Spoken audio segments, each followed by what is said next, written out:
People are strange. Strange. Fucking strange. Is that strange? That is strange. Strange. That is strange.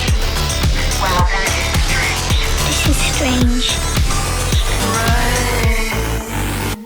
And we are back with another episode of Strange Sauna. Flex, the world is ending. All of these doomsday signs.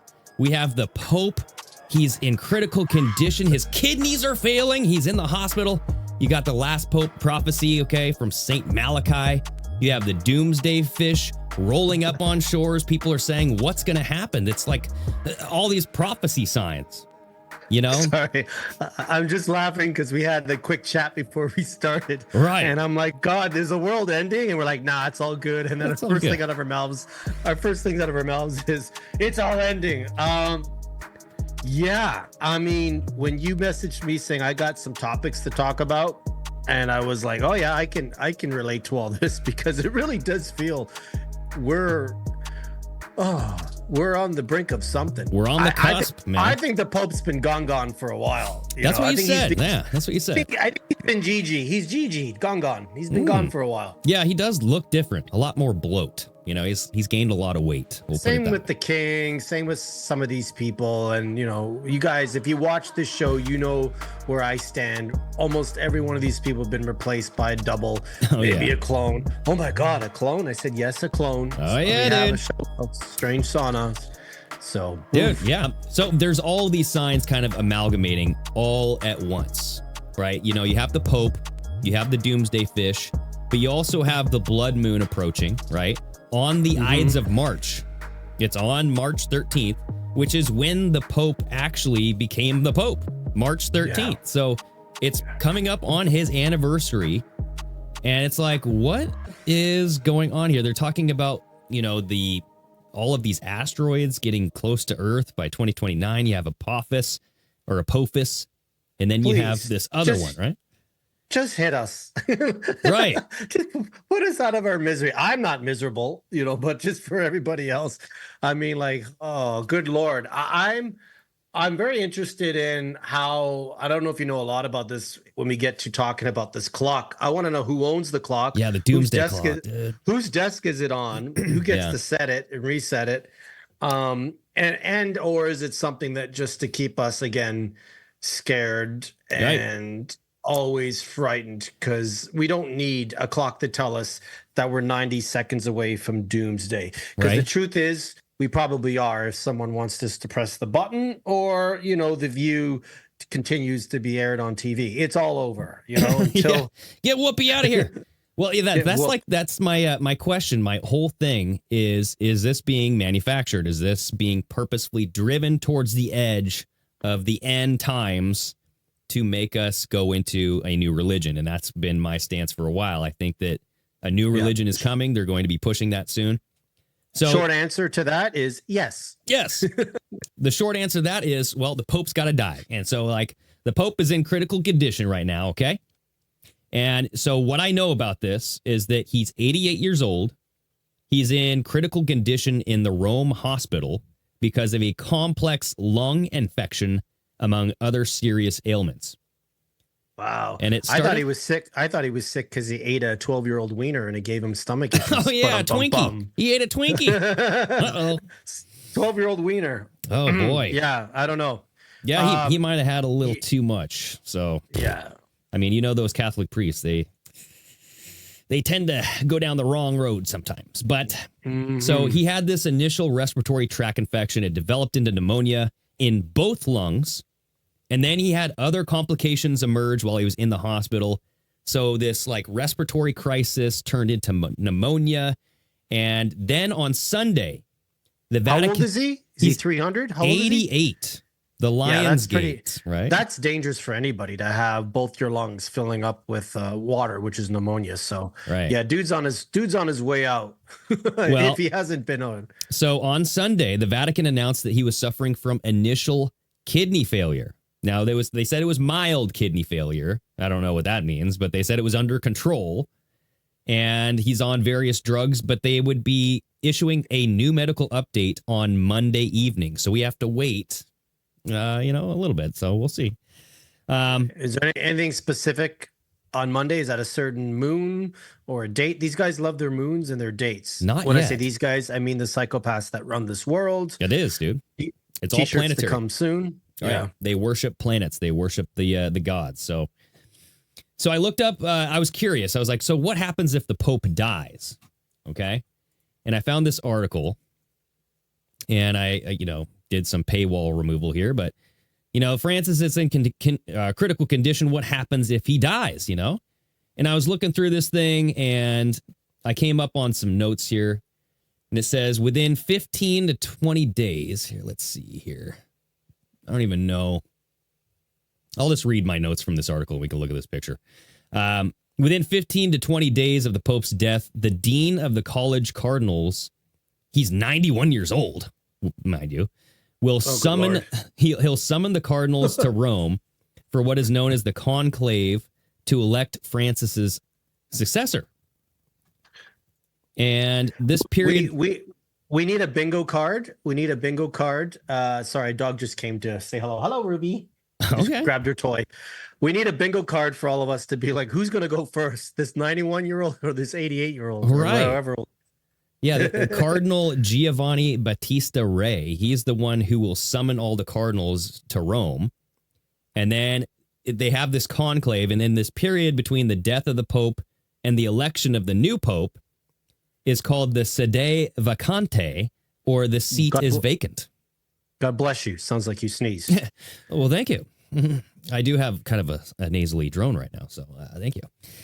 But during that time, the College of Cardinals keeps general oversight of the church and is barred from making any major decisions, and they can't leave, dude. They can't go anywhere. What do you mean they can't leave? They can't leave until somebody's voted in. So, like sequestering a jury, like you gotta come up with a conviction or no conviction, or you're not leaving the jury room. Right? Jeez. Yeah, the Cardinals are not allowed to leave the conclave except in rare cases. The word conclave, from Latin with key, that's what it means, with key, refers to the isolation imposed on them, which is meant to keep the electoral process from dragging on. So they do that to kind of like put pressure on them. But they do this, all cardinal electors must swear an oath of secrecy and vote by secret ballot. They gather in the Sistine Chapel, and only cardinals under the age of 80 are eligible to vote. So they have some ageism here, okay? They got that 91-year-old who's calling everybody in. He can't even vote. All right? He probably doesn't even know what planet he's on. But they achieve the new pope by a 2/3 majority vote, and then the cardinals cast repeated votes. So if they don't get 2/3, and this brings in the whole smoke thing. Have you seen the smoke from the chimney? Yeah. Right? Yeah. Barbecuing some chicken or something. Well, it's probably children, but like, let's be, I was actually going to say that, but I'm like, I don't want to go there. Yeah. So this is saying after every vote, smoke is released through a chimney that can be seen from St. Peter's Square, where crowds typically watch and wait. If the vote ends without the 2/3 majority, the smoke is black. When a decision is reached, the smoke is white. Does the smoke go up when the Pope dies? Do they light it then? I don't know. I honestly, and it keeps going until then. I always thought they lit it when dude, I think it's only after they vote. Dies. I think it's only after they vote, and so it's like we reached our final vote. Do we have 2/3 majority? No. Black smoke, and then keep on going, right? But this is this whole thing, like with the Pope being sick and all of this stuff, brings in the prophecy of the popes, because this was kind of a big deal, as Pope Francis is seen as the last pope per this prophecy. And specifically, this was the prophecy of Saint Malachy, who was this mysterious kind of like ancient Irish kind of Catholic guy. I don't have it. So he was an archbishop. They're saying he's the last pope, almost like what they're saying with the Trump and the presidency. Like there's a lot of last of everything now. Exactly, and that's why I'm saying there's so much and this is just the papal version, right? So like the Pope Yeah. and the Church and the Vatican. But there's a lot with Trump that kind of aligns with the end times. And he's saying it's the final battle all over again. And that's like Albert Pike's final battle with the Freemasons and all that shit. So, But this prophecy of the Pope is often viewed as a cryptic blueprint for an orchestrated endgame involving the Catholic Church. And this was, like I said, it was attributed to Saint Malachy, who was a 12th century Irish archbishop. And he had this mysterious kind of like a possession almost. And he wrote out 112 short, mysterious Latin phrases, supposedly predicting the succession of each pope, starting at Celestine II in 1143 until the very last pope, which would bring upon the end of the world. And it is a very crazy type of thing here. So this is the actual list that he wrote out in Latin. And each one of these has phrases that kind of correlate to describe what the popes are all about, right? And some of them are kind of loose. Some of them, you know, don't really make sense. So it's kind of like you got to stretch to get there. But it wasn't like this list wasn't revealed until 1595 when a Benedictine monk, Arnold Wyon, published it. And he claimed that it was lost in the Vatican archives. And it's like, how many times do we have to find things that are just lost in why are things always lost in the Vatican archives? Right? Lost or misplaced. Like the Shinon parchment. Do you feel this is all in line with getting rid of all religions and having one new world religion? Do you think this is what it's all part of the, well, when the Pope's done, we don't need a Pope anymore. If the president's in, we don't need to vote or have a president is in. So do you feel it's all part of that? It's leading towards that? Yeah. Yeah, honestly, you know, when you look at Freemasonry, and I don't want to like, because everything's like, oh, the Freemasons are the scapegoat and all that stuff, and I get that, but it is kind of troublesome when you look at this, dude. Like the third... Call a kettle black. We're just like, right. Hey, guys, like at this point. Right. Because I know, like, we know some people, like, I think Ryan was a Freemason at once. And then, like, you know, there's a couple guys on other shows that we've had on that are Freemasons. And so whatever to that. But I'm just saying there is something weird about the Freemasons taking over the world that is like, we got to kind of look at that. Because that third and final battle that Albert Pike was talking about was between Israel and Muslims. And then, or Christians and Muslims. I could be getting this wrong, but at the end of this, Christianity and atheism would go away. Yeah. And then you would be left with the Luciferian doctrine. And that's when he said that people would accept Lucifer. And so I'm thinking that's probably the one world order right there. Right. And it's interesting that kind of Trump is walking around saying like, you know, it's like, there's a light being shown everywhere. There's a light everywhere. And it's like, oh, it's the light bearer. And that's what Lucifer is. Like, So, yeah, it's definitely priming for something because the timing, it's all about timing. You know, like you said, like these people are obsessed with planetary alignments. Yeah. They're obsessed with time. And moon cycles. Yeah. And I, the argument that I have with a lot of people still is like, even though you may not believe in it, folks, they do. And they put it out there. You know, and if you think there's a lot of, coincidences happening and stuff like that, it's like, yeah, but if you look at it every year at the same time, there's always some kind of sacrifice, something happens, you know, a star passes on and it's always just before an award show, you know, so they can do that. So it means a lot to them. It may not mean anything to us, but it means a lot to them. Well, yeah. And then this is, you know, with religion. So way back, the Vatican and the Catholic Church, if you just think about that, how much power they had up until recently. And then you had like nations and then you have Hollywood media, you know, like you can think of power in a different way, but like the Vatican still has a lot of freaking power, man. And so, yes, it does. When you're thinking about this, the Vatican archives, and you had this 112 short, mysterious Latin phrases just written out, and it's talking about the popes. And it wasn't revealed until 1595. It's just like been missing for hundreds of years. So they found it, and then they started reading it, and they said that the phrases were eerily accurate up to about 1590, but grew vague and strained, and like that you kind of had to stretch to fit the popes to these phrases. And you had it was like reverse engineering. So people were saying that the Catholic Church was using this list to kind of elect the new popes to fit what he had come up with, right? The Saint Malachy.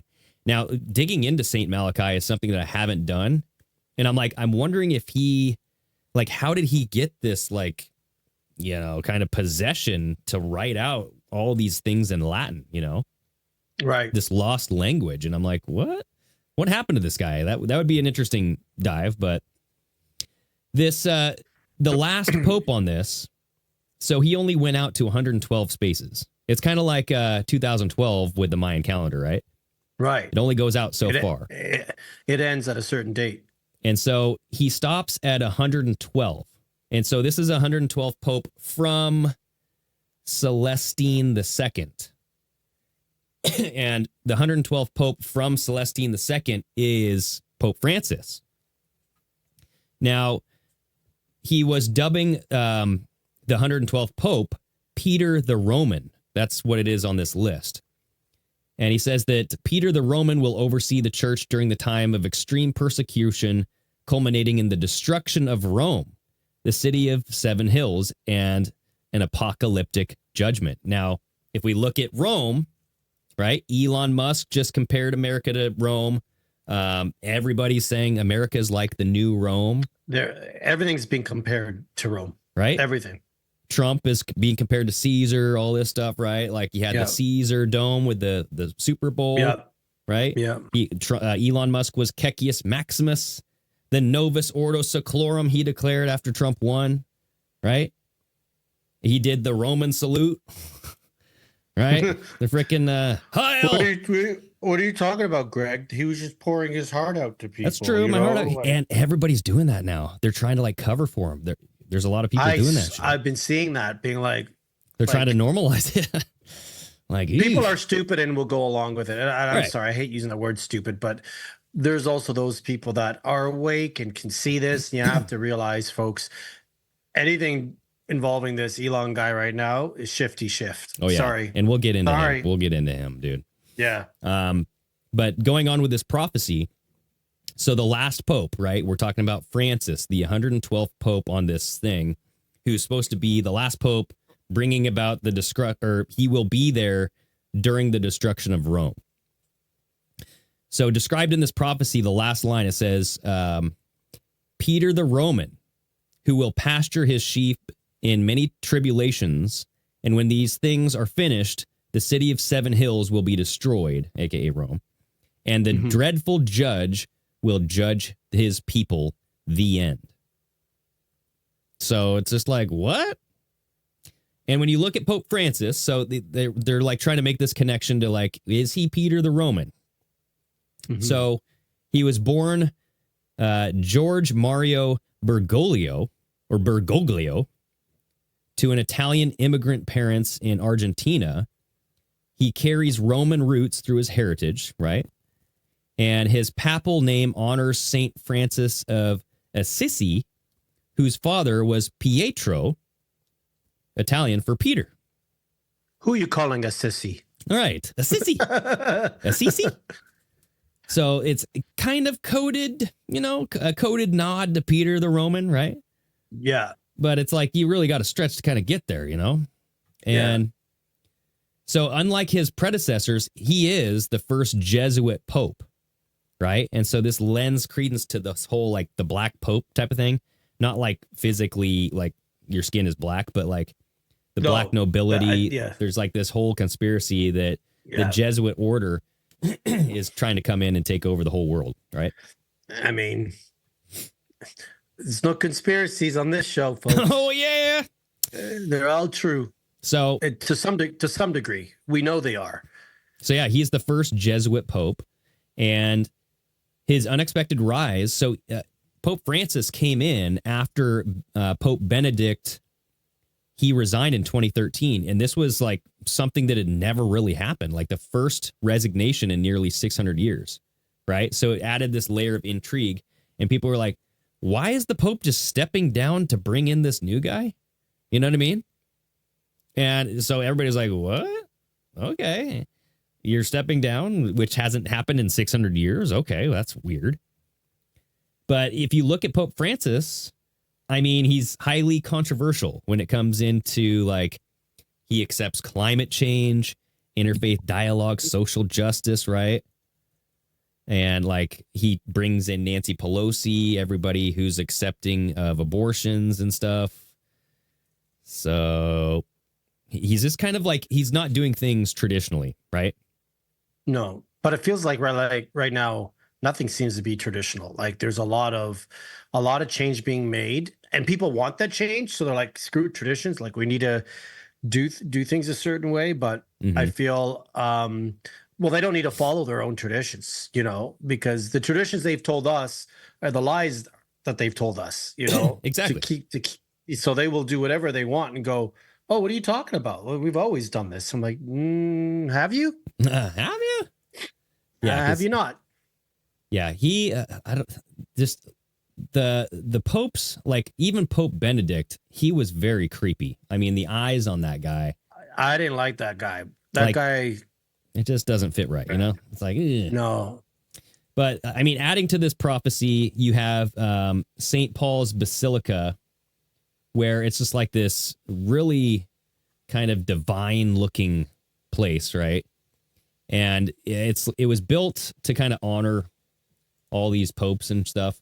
Mm-hmm. And on the wall, like up here, I don't know if you can see this, but they have all of the popes kind of their headshot listed, and they have Pope Francis, and then they have this blank spot here. And so everybody's like, oh, there's one more. But if you look, there's even more spaces here. I don't know if those are actually filled in or not, but yeah, they don't look like they are. Yeah. So from what I found is that they were saying that there's about 20 or six to 12 new spaces left. And I'm like, what? How can there be that many? It doesn't look that many. Not 66 or 666. Right. You know what I mean? But people are saying that, oh, like because Pope Francis is there might be like a gap in this whole, you know, this thing might be bunk. So I don't know. They were just saying like it's almost like the president, you know, how like Joe Biden was missing from that spot. And it just went like Barack Obama, and then it went Trump, and then no Joe Biden, and then Trump again. Yeah. So we'll see if that just makes it even more inaccurate. But there's 266 portraits on the wall. That's what they said. They start with St. Peter, and then they end with Pope Francis. So what do you think the Pope's going to kiss it? What do you think is there a specific date or a time you think he will? That March date? When he's going to kick the bucket? Yeah. Sorry, kick the bucket. I said kiss it. Whatever. Well, so it's interesting timing. So on March 13th is coming up. That is his anniversary. So he would be, let's see here. So if we look at him, Pope Francis, March 13th, 2020 or 2013. So that would be his 12-year anniversary as the 266th Pope. So I'm thinking right around that day, you also have this blood moon, dude. Mm-hmm. You got this blood moon coming in on March 13th, March 14th. And it's a total lunar eclipse. The blood moon prophecies, when you look at that, like the tetrad blood moon prophecy, where you had all these blood moons land on Jewish holidays. And they looked at this as like an omen that, hey, our Lord, our Savior is coming. Mm-hmm. Donald Trump was born on a blood moon. He was born on a blood moon in the same year that Jack Parsons and Ron Hubbard, or who's the Scientology guy? Scientology guy, yeah. Ron Hubbard, you're right. Yeah, Ron Hubbard. They Yeah. went out to the desert and did the Babylon working ritual to bring upon the moon child. Donald Trump is born on a blood moon. You look at Israel and a certain faction of, the religion there being obsessed with Donald Trump as the savior of Israel and Jerusalem, right? Giving him, minting him on coins, naming cities after him. Calling himself king and right. But so March 13th, March 14th, you have this blood moon. You have the anniversary of Pope Francis becoming Pope. You also have this imminent government shutdown, right? So every year we go through this. The government needs to be funded, and you have to agree to, pay whatever so much to like government spending, right? And that's happening the same time, March 13th. Yeah, right around March 13th, March 14th. And March 13th, March 14th, that's the beginning of the Ides of March. Ides of March, right. Which is when Julius Caesar was assassinated. And we were just talking about Rome, Caesar, Caesar's dome. Trump is the new Caesar, right? So it's very strange when you're thinking about Ides of March. You have this swelling movement of we're bringing back Rome. And then Pope Francis seen as the last pope who would be the last pope during the tribulation of Rome, the fall of Rome. And now he's becoming sick. And you have to wonder why. And you're like, okay, very strange. And, people are born on certain days. Like Ryan Gable was on the show a while ago, and he was saying that Prince William, he was born purposefully induced on the spring equinox. Yeah. And so they pick these dates as a ritual to perform a birth or even a death to, you would say, probably gods, right? Yeah. And they have to, guys. That's how they could continue with their bloodline. They have to. It means something to them. I just don't know. Yeah. I don't know what energy it, like, if you ask me why, I honestly couldn't tell you because I'm like, I have no idea, but and it would not shock that's me. part of it. We'll never really know. We'll have to guess at certain things or, speculate. But at this point, we're like, they will cut open and take a baby out on a specific date. They'll murder or sacrifice somebody on a specific date. There'll be always something with a specific date. And to us, we just think it's something new in the news. To them, it's moving forward with whatever agenda they have. Right. Which they've been doing for centuries. Like, are we really going to stop this? Is Trump really going to stop any of this? No. This has been going on for centuries. Like, grow up. Come on. Exactly, right? God. Exactly. Like, enough. Dude, enough. Uncle Flex has spoken, everybody. Okay? That's it. I'm kind of like, just grow up. So here's an example of St. Malachy's prophecy and some of the popes that he got right. So you have Pius X, I guess, which is strange. This pope was shown with a burning passion for spiritual renewal in the church and all that stuff. Burning fire is, Must be related to Elon. Yeah, right. Because he has the X. So there's just a couple here, and I don't know. I mean, we don't have to go through all this stuff, but it's just there's examples where it kind of fit, but then it doesn't really fit, like the olive branch for Benedict and all this stuff. But did Benedict pass away, or did he pass away? Like, how did this pope come in? I can't remember. He did not pass away. Benedict stepped down, remember? And so, like, that's why it was so weird, because he was the first pope to step down in 600 years. It's just, right. We did talk about that. Right. It was him. Yeah. So he was, he gave it up, dude. So that whole thing was very strange. And I'm like, okay, I'm keeping an eye on the Pope. I'm keeping an eye on the blood moon coming up. We'll see what happens on March 13th, March 14th. But then we have this doomsday fish. And this one really got my interest because I was like seeing this all over the place. I'm like, what? What is this like? And who calls it a doomsday fish? Like, so this is what they look like. These things are huge, dude. They're massive. They're terrifying. They look alien-like. Right. I mean, they can be gigantic. Now, this is an example of a Wow. this look is at that. If that's real, that's beautiful. This It is looks like a relative of it. horse. Yeah, it does look like a big horse, huh? Yeah, like a seahorse. Wow. But this is not the demon or the whatever doomsday fish, the oarfish. This is a relative of it, but it looks similar to that. And Yeah, these things are popping up all over the place. What are you doing? What are you doing? And so it's right. Holy shit, they've almost never been seen live. That's crazy. And where are they finding this? Like, this is certain parts of the world? Like, is this going to show up on like the shoreline of California or? Yeah. So this, let's see here. In August 2024, an oarfish was found in La Jolla Cove. 2 days later, you had, okay, so hold on a second here. I'm going to open up an article and then we'll just like kind of look at this. So it washed up on the beach, sparking fears, and this was... It's not an ugly looking fish, so why did it get a bad rap as Doomsday? Like, so it was on the coast of Playa Quemada. I have no idea where that's at. Playa de Quemada. But look, their max size is 56 feet, dude. wow.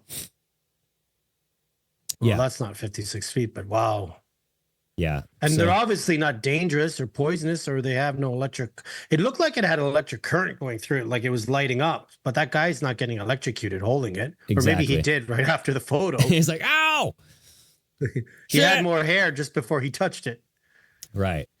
But yeah, these things like here, I'll look at my notes here. So an oarfish, mythologically thought as a harbinger of impending doom, recently washed ashore in the Canary Islands. Okay. So the fish was several feet long, shimmering light blue color and orange spine. So according to Japanese legend, the oarfish will purposefully beach themselves to warn of an impending disaster, commonly like an earthquake or a tsunami. Oh, And they've frequently been spotted ahead of natural disasters. So they're like an omen. So like Okay. the 2011 Fukushima quake in August. so that's why they got the name Doomsdays, because something exactly. happens right after. Okay. Yeah. And then, so in August 2024, an oarfish was found in La Jolla Cove. 2 days later, you had a 4.6 earthquake rattle Los Angeles. In fact, 3 oarfish washed ashore last year. This is especially unusual given that only 21 of the sea serpents have been discovered on land since 1901. So it's like people are seeing the doomsday fish. We have the last pope during doomsday, the fall of Rome. Like something is happening here, you know? So It's all doom and gloom. Give us something exciting. I know, right? So here's another one. This was Baja, California, Well, okay. February 9th.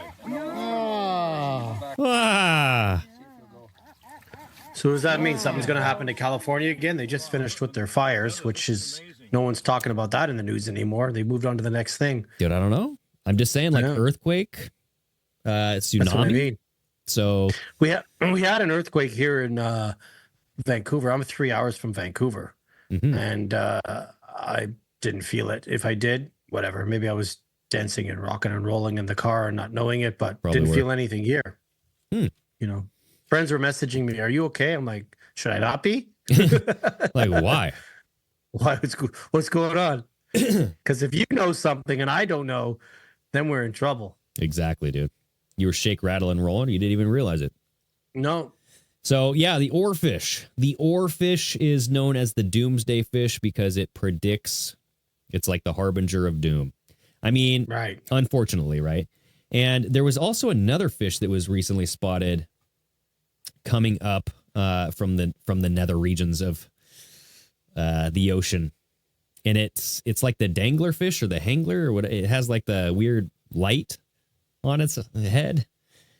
The angler fish, Like a little lamp that people use when they go mining. right? And you know, like It was like in Finding Nemo and stuff like that. But Yeah. it came up to the surface, and it's like those things never come up to the surface. So it came up to the surface for a reason. Same thing with these doomsday fish. They're landing themselves on the beach for a reason. So much in our oceans we don't know about. And I think that's why they distract us all the time with space and all this NASA crap, is because I think they're investigating. That's why I believe aliens are under the ocean. Like, I don't feel they're going to come flying in from another planet. Right. No, I hear you, dude. They're Dimensional. here. I think it's interdimensional. They couldn't, if you believe in the Bible, and the Bible says we live in a firmament and we're stationary and things move around us. So like, that's why I'm like, how is an asteroid going to hurt us? Right. Right. Which is now what, a 3% chance in 2029. Dude, that would be hilarious if an asteroid just made a big bell sound on the firmament. Yeah. Well, that would wake up everybody and go, wait a minute, what did that just doing off of? Yeah. I'm like, well, it doinged off your head, you schmucks. We've been trying to tell you all this whole time. There we go. All right. So here's the moment you've been waiting for, Flex. Okay. We're going to be talking about the Doomsday Clock. Oh, I thought it was my Nasara check. Sorry. Nope. That I don't think that's ever coming, brother. I don't think that's coming. But at least we have the Doomsday Clock. Look how they're just standing there like. Yeah. So the Doomsday Clock was set at 89 seconds to midnight, the closest ever to human extinction. Okay. So humanity edging closer to catastrophe. This iconic Doomsday Clock moves closer to midnight. And they're saying that it's a factor that includes like nuclear weapons, climate crisis. So essentially this whole freaking clock thing. Who determines that? Dude, you're telling me, right? Like, who determines that? Oh my God, we're 89 seconds away from. Yeah, we're always seconds away from something that could be bad happen, and we're seconds away from something good happening. Like, is there not a good clock? Like, we've got a doomsday clock? Nope, just bad clocks. But these guys are such nerds, dude. I mean, this is the Bulletin of Atomic Scientists, Science and Security Board, SASB, in consultation with its board of sponsors. So it includes these 9 Nobel laureates. And they use factors including nuclear weapons threats, climate crisis, biological threats, disruptive technologies like AI. And the clock's time changed most recently in January 2023 when the Doomsday Clock was set to 90 seconds to midnight. And then in January 2025, they recently just changed it to 89 seconds. So we lost a second somewhere. We lost a second, dude. In the conversion. Yep. And so they're saying, here's a quote from Juan Manuel Santos. He's the chair of the elders. Okay. Now, he was saying that the Doomsday Clock is moving at a moment of profound global instability and geopolitical tension. As the hands of the clock get ever closer to midnight, we make an impassioned plea to all leaders. Now is the time to act together. The existential threats we face can only be addressed through bold leadership and partnership on a global scale. Every second counts. So are they going to use this clock to push AI? Are they going to use this clock to push? Well, sounds like they're against currency, it. Sounds like they're against AI. Religion. Well, yeah. I mean, it does, but I also think a lot of the times they hide the truth in plain sight, you know? Yeah.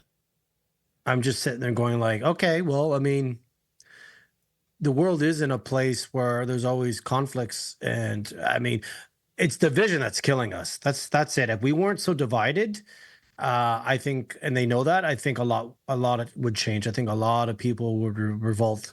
A lot of people, there would be a revolution at this point, especially after the last 5 years. But it's just division, right? So, dude, this thing's been around for a while.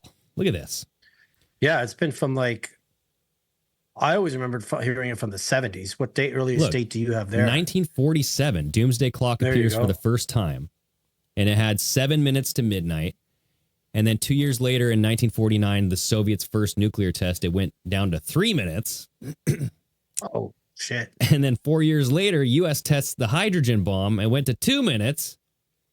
And then it went back up to freaking, I don't know. It went like what? What is this? 1991, end of the Cold War, 17 minutes. Okay.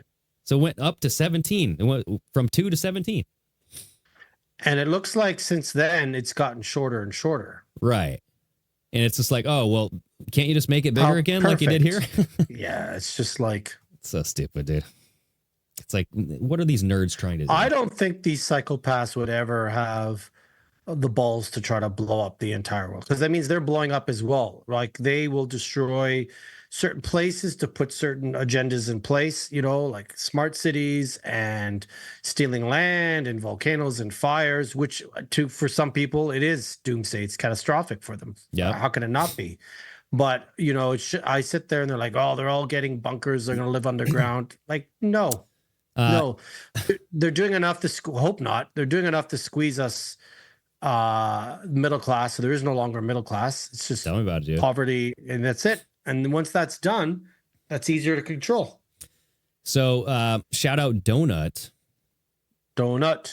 So it happened on January 28th. So this Doomsday Clock The was 128 code, yeah. right. And so like there is something weird with this 128 code, and like Donut is the first person to ever talk about this, and this is like I've never heard anybody else talk about this, but like there is something weird with the numbers 128 and destruction, doom, the end of something. So like the year of the wood dragon ended on January 28th.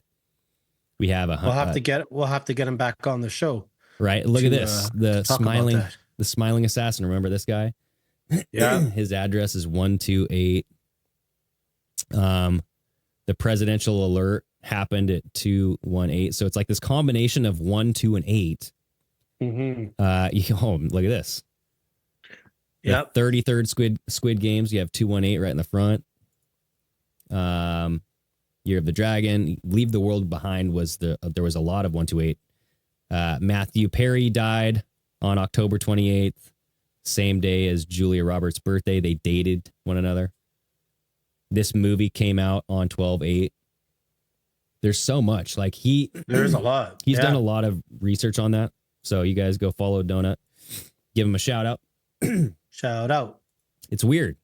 There's like, I think the planes hit the towers at 128 or like something like that. Like something weird like that. Just go watch his channel. He can explain it a lot better. But yeah, it's this whole doomsday crap, right? We have the Doomsday Clock, the Doomsday Fish, we have the last Pope, and then you have the planetary alignments happening. And this is strange because this doesn't happen too many times here. I'm going to open up this link. But all 7 planets are going to align. And it's coming up on February 28th. And you're going to see some ads here, but this is 7 planets. That's in a couple of days. Yes. So 7 planets are aligning in the night sky for a planetary parade. Here's what to know, right? And you have Mercury, Venus, Mars, Jupiter, Saturn, Neptune, Uranus. They're all lining up. And so when you think about planetary alignments and you think about these kind of things with doomsday, the Bible kind of stresses the importance of watching the skies, watching for signs in the skies, right? So Jesus himself warned that there would be, quote, signs in the sun and in the moon and in the stars, Luke chapter 21-25.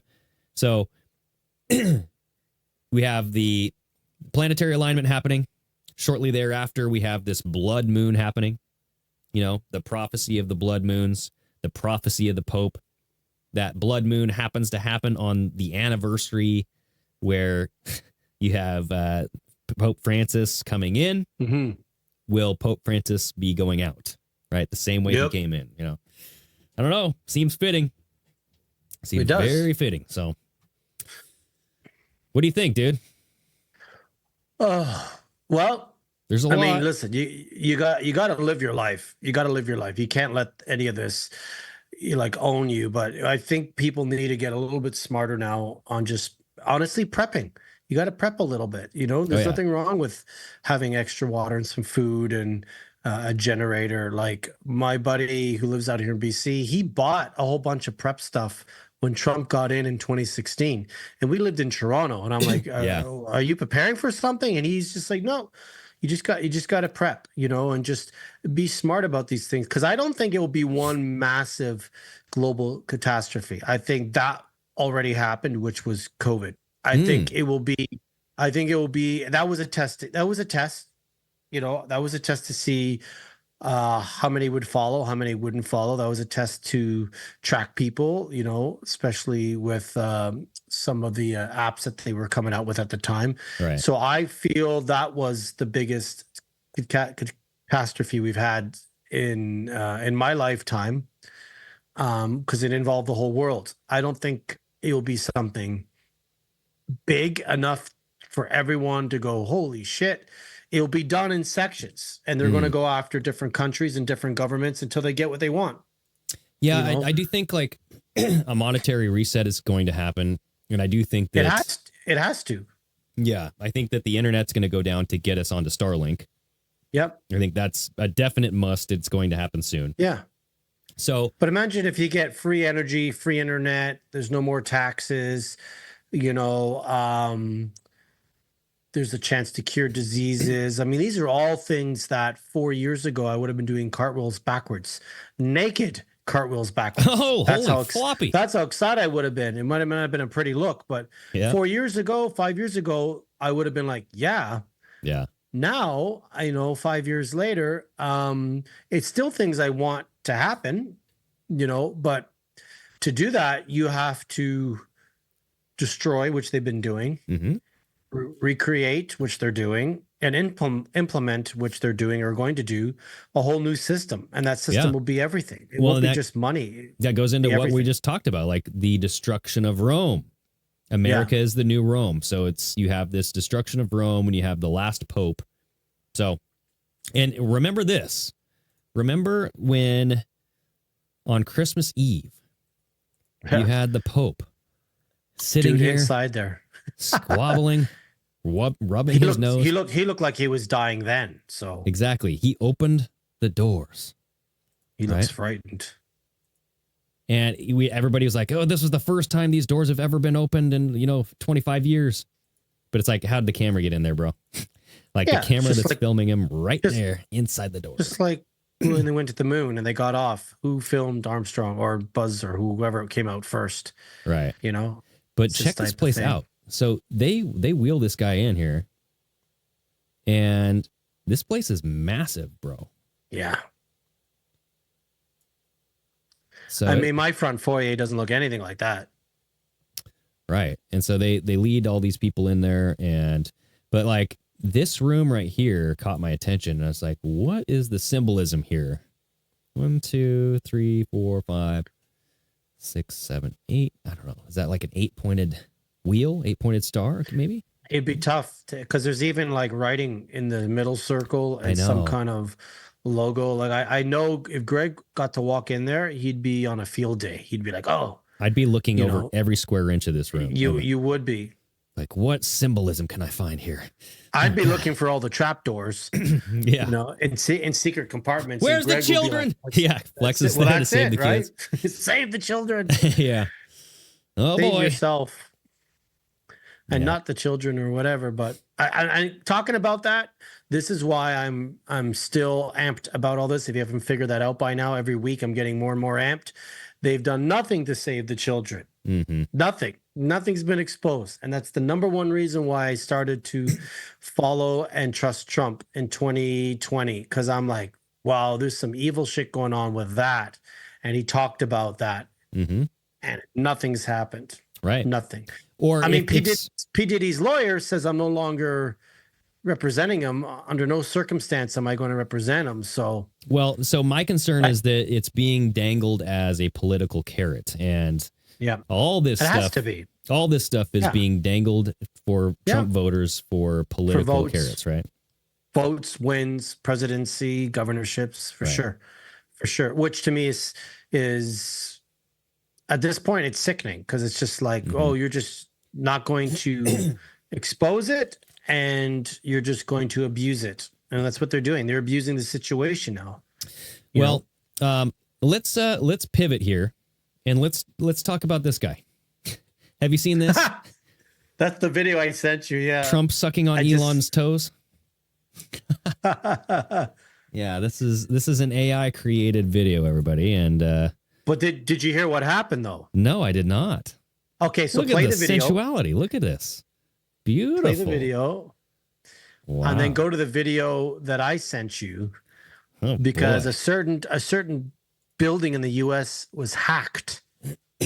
Oh boy. Someone hacked it, and this video was playing on all the TVs in this building. Oh yes. Yes.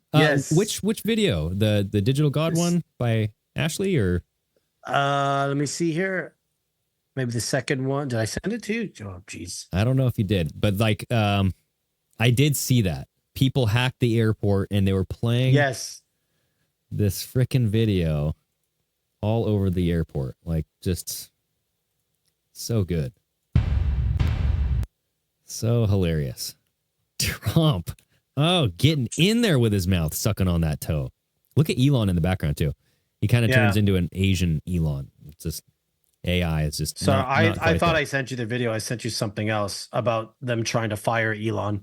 Oh, but in the video that I thought I sent you was talking how they came to work and all the TVs in this government building was playing this for, I think, 3 minutes, 3 or 4 minutes, 33 seconds. No, I don't know, 3 minutes or so. Right. Oh, it's right here.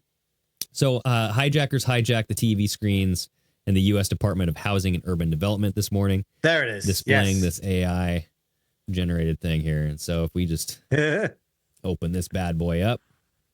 And I've been using AI for my editing, but I'm not as good as this. Like, this is some funny. Right.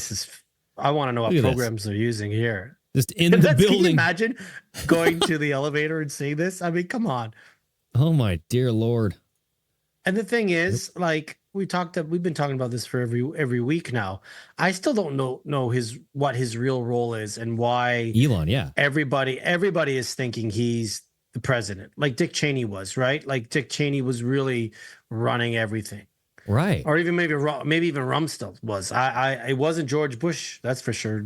Senior or junior, sorry. Well, even so Trump is saying that he's going to go visit Fort Knox, right? And he said that he's going to take Elon with him. I'm like, dude, leave Elon at home. Elon doesn't have to be by your side 24/7, bro. Like it's making you look less in charge. Yes. Right? Yes. So which is my thoughts on it is like, hey, he spent over $200 million on his campaign. What does Trump owe him? What does he have on Trump? I've heard people say that he helped keep Trump out of jail. Maybe, I mean, there's something there. Like you're not going to be this close, an unelected official being this close to a lot of things. And that's why, like the video that I had sent you saying him getting fired, it's just them saying the same thing we have said about WHO, we've said about Bill Gates. Like, why are we having these unelected people, goofballs? Dude, I totally agree. And I don't see, I'm going to play this video. This is going to be the Democrats kind of up there talking about how they want to get rid of Elon. They want to get rid of Elon for the wrong reasons. They're saying it's about like going after people's privacy and stuff, but Elon is firing government officials and they don't like that. Right. Because they want big government. So, but yes, I do agree that we got to kind of slow the roll down here. And think about what we just said. So it's a catch-22 with these guys right now. Exactly. Here, let me play this here. Fire Elon Musk. An unelected, unaccountable billionaire now has seemingly unlimited powers over Americans' private data and over Americans' taxpayer dollars. It seems every hour brings more news about a new threat Elon Musk poses to working people, a new way that Elon Musk wants to take your hard-earned money and keep it for himself. Just yesterday, Musk threatened to go after Medicare and Medicaid. Just yesterday, we also learned that Head Start programs serving 20,000 young students are locked out of their federal funding by Elon Musk. To be clear, That means that you have a billionaire, the richest person on, and today we're here. Richest person on earth, kind of controlling everything, right? So this is the progressive House Democrats want to fire Musk. He's not wrong. He's not lying about that. And I feel like Trump's base is starting to see this, you know, and kind of wake up to the fact that this is creepy. And it's more than creepy. It's dangerous. Personally, I think it's dangerous. Creepy is an easy adjective just to throw out. It's dangerous. Well, this is exactly what David Icke was talking about way back when Elon first bought Twitter. And everybody's like praising him for exposing the Twitter files. But it's like, you know, the Trojan horse. You got to be careful. That's how he garnered your trust. He got your trust by doing that, right? Yeah. And no one's going to question him for, like, you know, his brain chips, his AI, his monitoring everything, his I've never ever touched a woman and had sex with them, and I have 13 kids, and I keep parading around with this one kid, this 13th kid. Like, dude, it's pretty out there. Yeah. So it is. Let's see here. Yeah. Well, what do you think of?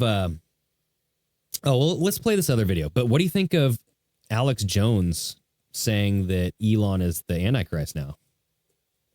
I didn't see the video, but I saw a snapshot of people talking about that. So it's interesting, because I was saying to you, I think even last week when we were just chatting to each other on text, being like, is someone going to turn on somebody here? Like, at some point, are they going to turn on each other? You know, so already Elon, this is what I saw. Yeah, so Elon Musk, who turned his icon into Saturn, the new Grok 3 logo, Saturn. He's obsessed with Saturn, everybody. He worships Saturn. The point of no return. So he's saying, we are on the event horizon of singularity. Singularity is when AI and man merge, and then AI becomes smarter than man. And have any of you guys watched the movie Event Horizon? Yeah. Go watch it. Go watch it. It's a fantastic 1995 classic. I don't know when. Underwater and portals and other dimensions. It's very interesting. So he's saying, it's very interesting now. Back then, it was entertainment. Unfortunately, this has ruined movies for me, because nothing's entertaining for me anymore. I look at it being like, what are they trying to tell us now? You know, that's the downfall of being awake. Well, no, the downfall of being awake is like, well, not the downfall. The upside of being awake is you get to go back and watch all those old movies and be like, holy shit, they've been doing this for years. Yeah. But Alex Jones is calling out Elon, saying, hey, what are you talking about? Please elaborate. What are you talking about, bro? And then he has this video where he's coming out calling him the Antichrist. And I don't know if I can find it. But I couldn't find it either. I was trying to find it. I think someone sent me that the other day. Yeah, I mean, nonetheless, you know, Alex Jones. I have to be careful what I type in my algorithm, right? Well, I think Alex kind of just goes with whatever he thinks is going to be popular and get him clicks. Honestly, like that could definitely be it, and it just stirs the pot more, causes more division, more confusion. Yeah, you know, at this point, it feels like everyone needs a brain transplant. We're fried. Yeah, Elon, bring me a new brain. So let's check out this video. So this is Ashley Hayes you sent over, right? So she's been killing it. She's putting out a lot of videos on Jesus and Bible and all that stuff. So here we go. Let's watch her video here. Boom, boom, boom. I don't know, except to say that by the time these lawsuits are decided, we'll have digital God. So ask digital God at that point. These lawsuits won't be decided before on a time frame that is relevant. Is that a good thing or a bad thing? I think we live, you know, there's that, I don't know if it's actually a real Chinese saying or not, but may you live in interesting times. Right. It's apparently not a good thing. But I would prefer to, personally, I would prefer to live in interesting times. In order to have better human AI symbiosis, we must solve the bandwidth problem. Below a certain bandwidth, we are basically just stationary to a computer. That means you can't becoming. You need an implant. And ultimately, we'll need to replace like the skull, and it's going to be a zillion wire. I mean, this is some. What? Yeah, like guys, like let's be real here. Like these aren't videos that aren't hard to find. Right. This dude's been talking about this for years. He's not a smart guy at all. He hires the right people, like PayPal and Tesla. Do your research on this guy. Yeah. He just comes in, takes over. He hires the right people. Oh yeah. But he's no genius, guys. Like He he's has a government psychopath. money. He's Department of Defense owned, and like He is a government operative. yes. That's what he is right now. If you look at all the things he owns and any grants and any business he have, he's been funded by the government. Mhm. You know, just like Facebook with DARPA, just like any of these apps that we're on right now. If you think that Elon made his money by being a smart individual who's business smart and savvy, no. Well, No. how could you? They're Flex? they're all owned, and they all have their role to play. Right. You know, and I'm not listen, I'm no genius. I'm just saying, do your research on this dude, and you come out and go, there's a lot. Even before he got in with Trump, you'd be like, just like that video, you'd be like, what are you saying here? Like, Yeah. you know, Yeah, like Bill Gates saying, hey, if we do vaccines correctly, this could happen. Mm-hmm. Like, did you just say that at a TED Talk? Like, are we not, you know, in the moment, Exactly. nobody Right. cared. Years later, you look back at it and go, that's dangerous. Like, this is a psychopath. And now we're in the same predicament where we look back at things that have Elon said in the past. And I don't know how old those videos are. He could have said it 5 years ago. He could have said it 5 hours ago. Well, not It's only that, still- but like after that Bill Gates TED Talk or whatever, you know, and he's talking about the decreasing the CO2 output. Okay. And there's multiple ways to do that. We don't have to say the words here, but now you look at after the big C little v and after the miracle medicine has been deployed, we actually have a declining population. And it's like, well, was he onto something? Interesting. Oh, okay. Well, Very interesting. how does that work? Did you want to finish this video where he's kind of going on? No, it's okay. It's okay because she goes into it deep. I just wanted to, again, we're just bringing every week. We'll bring you patterns and, you know, sorry, I'm brain fired here. Patterns. That's what we're going to bring. Patterns and trends, bro. Yeah, and trends. Thank you. That's the word I was looking for. I almost said trans, but we're not bringing you trans. We're bringing Oh you yeah, trends. let's keep the trans out of this. But yeah. And that's what we do. We just find these things, these anomalies that sometimes make us laugh and joke, just like Trump sucking off Elon's feet in the video. But at the same time, we're like, more and more people are starting to see that this is becoming a very interesting, and that's the only word I could use right now, relationship. Right. Well, so my ultimate question, we've gone through the doomsday scenarios, right? We've gone through the rise of the Antichrist, this whole like golden age, the bringing in of Saturn worship, all this stuff, right? So at the end of this, I think that a lot of these moves are being manufactured. I think you have. I agree. I don't think the Pope is really sick. I don't think that he's in the hospital having suffering from kidney failure. I feel like you have these events happen around planetary alignments. I think they're obsessed with that. I think that they think that it harnesses and gives them some energy. Same thing with full moons. Same thing with planetary alignments, blood moons. So with that, you have to wonder if the end times ever did happen, what would it look like? Would it seem like manufactured? Because right now, it's the people with all the power that are making these moves. And that's why I think that it's manufactured, because if they think they can bring upon the end of the world, they're probably going to do that to do some sort of religion change.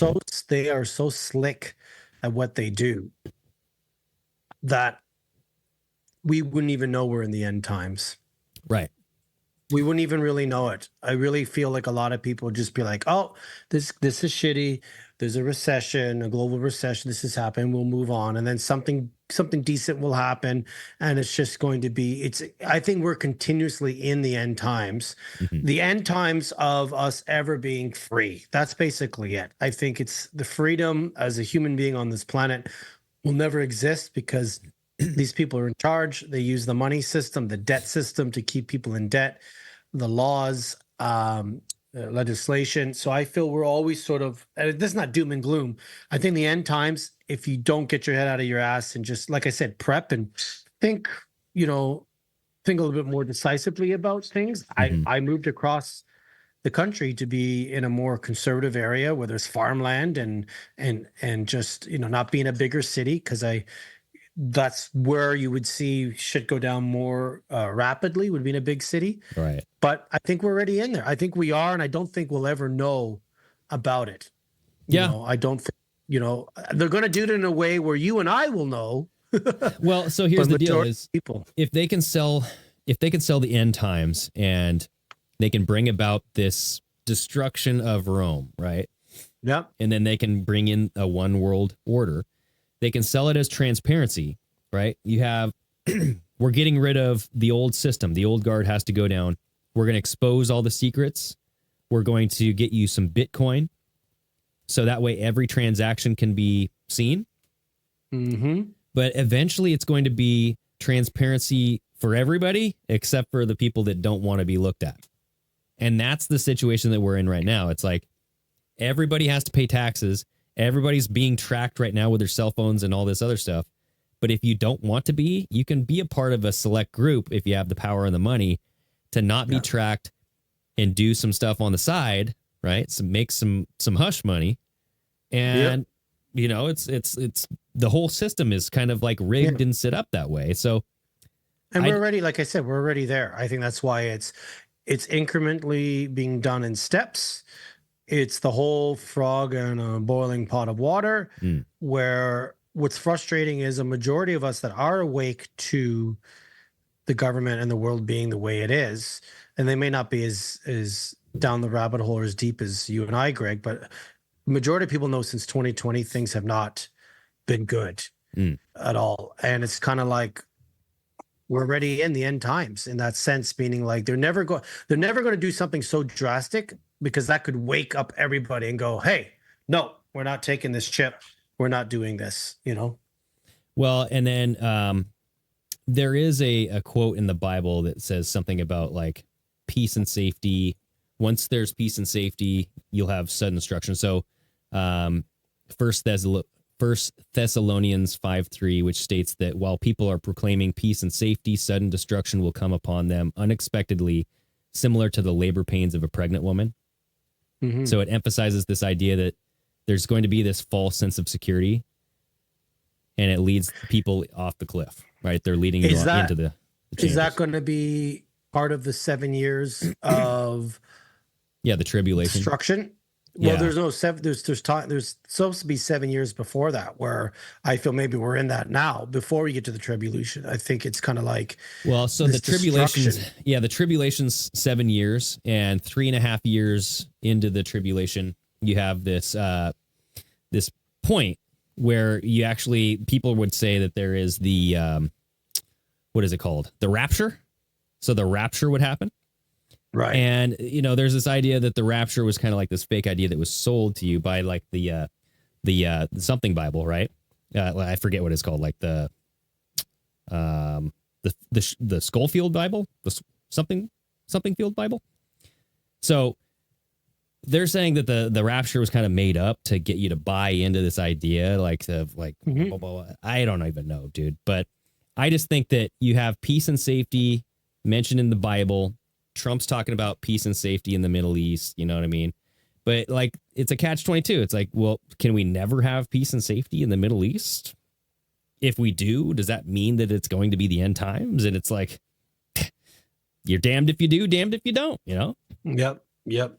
So anyway, dude, I think that this was a good episode. We kind of just cranked out a bunch of stuff. I was talking a lot. So I'm glad that you sent over some videos and we got to chat about Elon and Elon sucking on his toes, or Trump sucking on his toes. So there's enough weekly stuff that we could talk about Elon and Trump all the time. And I don't want to always talk about them, but they are at the center of everything. Right. Unfortunately. I mean, we have to, because, for you guys, you live in the States. This is your government. And whatever happens in the United States really does govern the rest of the world. When I have arguments with my friends being like, why do you care about what's going on in the States? When I was a huge Trump supporter, I'm like, yeah, because whatever happens to states will move on here. So, you know, they want to make us their 51st state.